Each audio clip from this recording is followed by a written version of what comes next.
Hello friends, मैं नितेश तिवारी आप सभी का अपने इस वीडियो में स्वागत करता हूं। कल के सेशन में कुछ टेक्निकल प्रॉब्लम हो जाने के कारण जो काइंड्स ऑफ सेंटेंस हम पढ़ा रहे थे लेटर वाला सिस्टम वो कट हो गया था, इसलिए वो पूर्णतः रिकॉर्ड नहीं हो पाया था। आज के सेशन में हम शुरू करेंगे काइंड्स ऑफ सेंटेंस, वाक्य के प्रकार क्या होते हैं। तो स्टार्ट करते हैं। वाक्य के काइंड्स ऑफ सेंटेंस, वाक्य के प्रकार।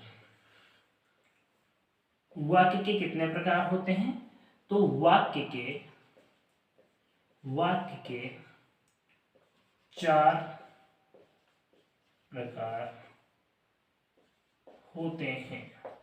देखिए, इसमें भी है एक चीज, जो काइंड्स ऑफ सेंटेंस हम पढ़ रहे हैं वो पर्पज के आधार पर पढ़ रहे हैं, उद्देश्य के आधार पर, एक स्ट्रक्चर के आधार पर भी होता है। उसको मैं किसी दूसरे वीडियो में कवर करूंगा। जो ये काइंड्स ऑफ सेंटेंस है पर्पज के आधार पर है। इसमें वाक्य के 4 प्रकार होते हैं। कौन कौन से हैं? Number 1, assertive sentence.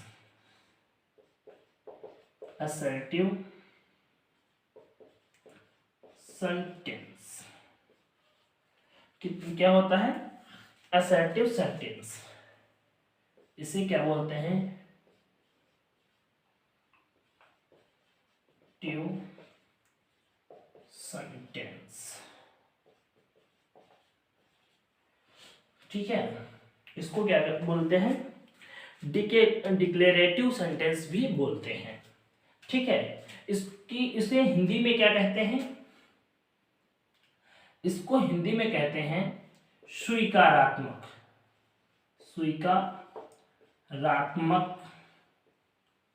वाक्य। स्वीकारात्मक वाक्य, या तो इसको हम कह सकते हैं कथात्मक वाक्य। क्या कह सकते हैं? कथात्मक वाक्य, क्योंकि इसमें स्टेटस के बारे में बात की जाती है। ठीक है, असर्टिव सेंटेंस या डिक्लेरेटिव सेंटेंस, ये 2 प्रकार के होते हैं। कौन कौन से इनके 2 प्रकार हैं? एक होता है, क्योंकि कोई भी कथन है उसको 2 तरीके से कहा जा सकता है, या तो हाँ में उसे कहा जा सकता है और या तो ना में उसे कहा जा सकता है। अगर उसे हाँ में कहा जाता है तो उसको बोलते हैं अफर्मेटिव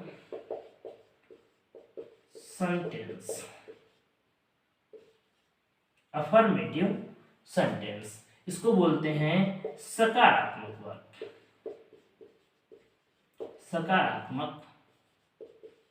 वाक्य।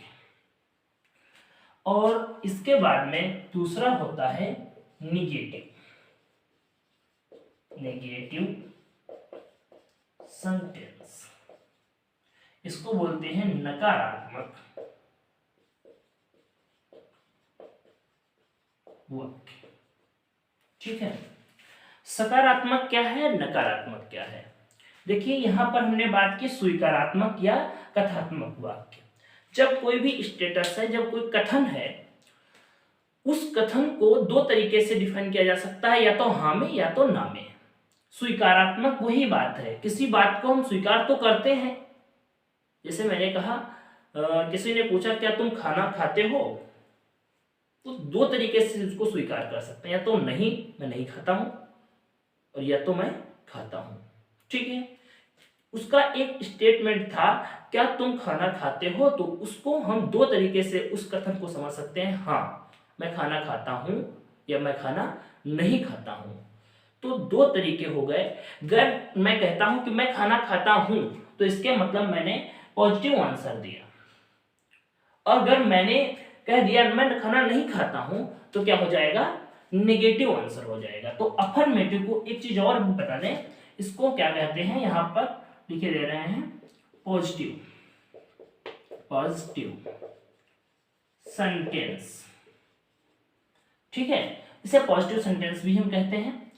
सकारात्मक वाक्य, ठीक है, अफर्मेटिव या पॉजिटिव सेंटेंस, और इसको क्या बोलते हैं, निगेटिव सेंटेंस या नकारात्मक वाक्य। इसमें हम वाक्य लिखें, जैसे किसी ने मुझसे पूछा क्या तुम हरदोई जाते हो, मैं कहूँगा या मैं जाता हूँ, आई गो टू हरदोई, मैं हरदोई जाता हूँ, आई गो टू हरदोई। और अगर मुझे मना करना होता तो क्या बोलते, मैं हरदोई नहीं जाता हूँ, मैं हरदोई नहीं जाता हूँ, ठीक है। तो इसके लिए क्या बोलेंगे, I do not go to Hardoi, I do not go to Hardoi, ठीक है। तो ये हो गया हमारा अफर्मेटिव और नेगेटिव। इसके बाद में अगला आता है इंट्रोगेटिव,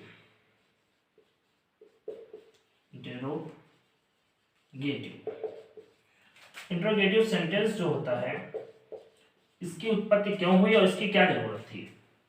तो किसी भी कथन को हम कह तो सकते हैं, किसी भी कथन को हम कह तो सकते हैं, लेकिन पूछना भी तो अनिवार्य है, ठीक है। किसी भी कथन को अगर हम कहते हैं तो कहेंगे तभी जब कोई मुझसे पूछेगा कुछ, आंसर हम तब देते हैं जब क्वेश्चन होता है। तो प्रश्न पूछने के लिए वाक्यों की जरूरत पड़ी, और उन वाक्यों को बनाने के लिए जो वाक्य निर्धारित किया गया उसे कहते हैं प्रश्नवाचक वाक्य। तो जैसे कि यहाँ पर हमें किसी से कोई प्रश्न पूछना है, जैसे क्या तुम खाना खाते हो, क्या तुम हरदोई जाते हो, तुम क्यों खाना खाते हो, तुम कब खाना खाते हो, तुम कैसे खाना खाते हो, तुम किताब क्यों पढ़ते हो, तुम स्कूल क्यों जाते हो, तुम कहाँ रहते हो। तो कई प्रकार के कई क्वेश्चंस हमारे माइंड में रहते हैं और हम एक दूसरे के साथ में पूछते हैं। तो ये जो प्रश्न पूछने का कार्य होता है, इनको क्या कहते हैं, प्रश्नवाचक वाक्य। यही वाक्य जो है वो प्रश्नवाचक वाक्य है। कौन से वाक्य, जिन वाक्यों को हम किसी से कुछ न कुछ पूछते हैं, बस किसी से कर कुछ पूछा जाता है तो उसी को क्या कहते हैं, प्रश्नवाचक वाक्य कहते हैं। वही वाक्य जिससे हम किसी से कुछ पूछते हैं प्रश्नवाचक वाक्य कहलाता है। जैसे कि ये कई तरीके से पूछे जा सकते हैं। इसका एक स्ट्रक्चर हो सकता है WH फैमिली से, WH के साथ में HB और HB plus subject plus verb plus object. एक तो WH का हो सकता है और एक खाली HB का हो सकता है, HB plus subject plus verb plus object, ये हो सकता है। कई बार इसके दो तरीके और भी हो सकते हैं पूछने के, जैसे अगर इसी में अगर इंट्रोगेटिव के साथ में अगर इंट्रोगेटिव प्लस नेगेटिव की जरूरत पड़ जाए तो हम इसमें नॉट बढ़ा सकते हैं, WH plus HB plus subject plus not, यहाँ पर नॉट बढ़ जाएगा, और इसमें HB plus subject plus not यहाँ पर बढ़ जाएगा। तो चार तरीके भी हो सकते हैं, लेकिन इंट्रोगेटिव दो तरीके से ही पूछे जाते हैं ज्यादातर। या तो HB से शुरू होते हैं, जैसे जब हम किसी भी वाक्य को क्या से शुरू करते हैं, उसके बारे में जानते हैं कि क्या तुम पढ़ते हो, क्या तुम लिखते हो, क्या तुम सोते हो, क्या तुम हंसते हो, क्या तुम गाते हो, क्या तुम पढ़ते हो। तुरंत की बात को हमें ऐसे ही पूछना होता है, तब हम पूछ लेते हैं HB के सेंटेंस से। लेकिन उसके बारे में अगर गहराई से समझना है, किसी चीज को एक पूरा एक्सप्लेनेशन करवाना है उससे, तब क्या बोलते हैं, तब उसके बीच में क्यों, कब, कहाँ, कैसे, ऐसे शब्द आ जाते हैं, तो वहां पर WH फैमिली के वर्ड होते हैं वो। तो दो तरीके के इंट्रोगेटिव हो जाते हैं, एक HB वाले और एक WH फैमिली वाले, ठीक है। जैसे मैंने पूछा क्या तुम जाते हो, क्या तुम जाते हो, क्या तुम जाते हो। जैसे क्या तुम वहां जाते हो, पूरी बात नहीं बन रही, हम सही से लिख लेते हैं इसको फिर से। क्या तुम वहां जाते हो, क्या हो जाएगा, डू यू गो देयर, वो क्वेश्चन मार्क। हाँ, इसमें सबसे इंपॉर्टेंट बात यह है कि इसमें प्रश्नवाचक में क्वेश्चन मार्क जरूरी होता है। ये क्वेश्चन मार्क अगर लगा होता है तभी ये क्वेश्चन वाला सेंटेंस होता है। और अगर किसी भी क्वेश्चन वाले सेंटेंस में जो प्रश्नवाचक वाक्य है, इंट्रोगेटिव सेंटेंस है, उसमें आपने क्वेश्चन मार्क नहीं लगाया है तो वाक्य अधूरा होता है, वो गलत होता है। ठीक है, जैसे यहाँ पे क्या तुम वहां जाते हो, ठीक है, तो do you go there, do you go there क्या हो जाएगा, डू यू गो देयर। और अगर यहाँ पे, क्योंकि यहाँ पे HB से शुरू किया गया है, लेकिन अगर यहाँ पे होता तुम वहां क्यों जाते हो, यहाँ पर क्यों शब्द आ जाता, तो यहाँ पर क्या हो जाता, वाई बढ़ जाता। तो यहाँ से क्या गायब कर देते हैं, why do you go there, तुम वहां क्यों जाते हो, why do you go there. WH family में क्या होता है, WH फैमिली की इंग्लिश लगाई जाती है। और HB वाले में क्या होता है, क्या से शुरू होने वाले वाक्यों में क्या की इंग्लिश नहीं लगाई जाती है। ये हम आगे जब इंट्रोगेटिव को सेपरेट वीडियो में कवर करेंगे तो उसमें पूरा डिटेल से समझाएंगे। ठीक है, तो इंट्रोगेटिव ये दूसरा पार्ट हो गया, पहला होता असर्टिव, फिर इंट्रोगेटिव। इसके आगे अगला होता है, इसको इरेज कर रहे हैं, स्क्रीन शॉट लेना चाहो तो ले सकते हैं आप। ठीक है, आज कुछ तबीयत न सही होने के कारण दिक्कत हो रही है।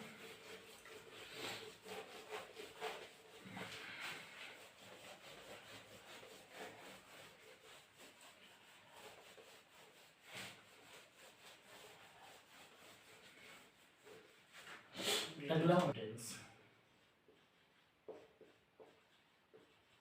इंपरेटिव सेंटेंस, इसको कहते हैं आदेशात्मक वाक्य। क्या बोलते हैं, आदेशात्मक वाक्य। इसमें 4 तरीके से वाक्य बनते हैं। एक तो ऐसे वाक्य होते हैं जैसे कि हम कहते हैं ऑर्डर वाले, ऑर्डर। एक होता है रिक्वेस्ट्स, एक होता है वार्निंग, वार्निंग्स, और एक होता है सजेशन, सजेस्ट करना किसी को। ठीक है, या सजेशन लिख देते हैं, ठीक है, सजेशन वाले सेंटेंस। तो ये सेंटेंस बनते हैं इसके अंतर्गत। इसमें ऑर्डर में क्या होता है, जैसे बोला open the door, open the door, ये कैसा हो गया, ऑर्डर वाला, दरवाजा खोलो, या शट द डोर या शट द विंडो, ऐसे कई सेंटेंस होते हैं। गो आउट, बाहर जाओ। ठीक है, तो ऐसे सेंटेंस जो भी होते हैं वो क्या होते हैं, ऑर्डर वाले होते हैं। अगर इसके पहले प्लीज लगा दिया जाए, प्लीज ओपन द डोर, तो क्या हो जाएगा, ये रिक्वेस्ट वाला हो जाएगा। इसमें रिक्वेस्ट की गई है, प्लीज ओपन द डोर, कृपया दरवाजा खोल दीजिए। ठीक है, वार्निंग वाला होता है जैसे डोंट टच मी, क्या बोलते हैं, डोंट टच मी, मुझे मत छू, डोंट टच मी, मुझे मत छू। तो किसी ने वार्निंग दी कि ऐसा काम मत करो। सजेशन मीन्स होता है किसी को सुझाव देना। ठीक है, लिखा होता है नेवर, नेवर, नेवर से शुरू हो सकता है, नेवर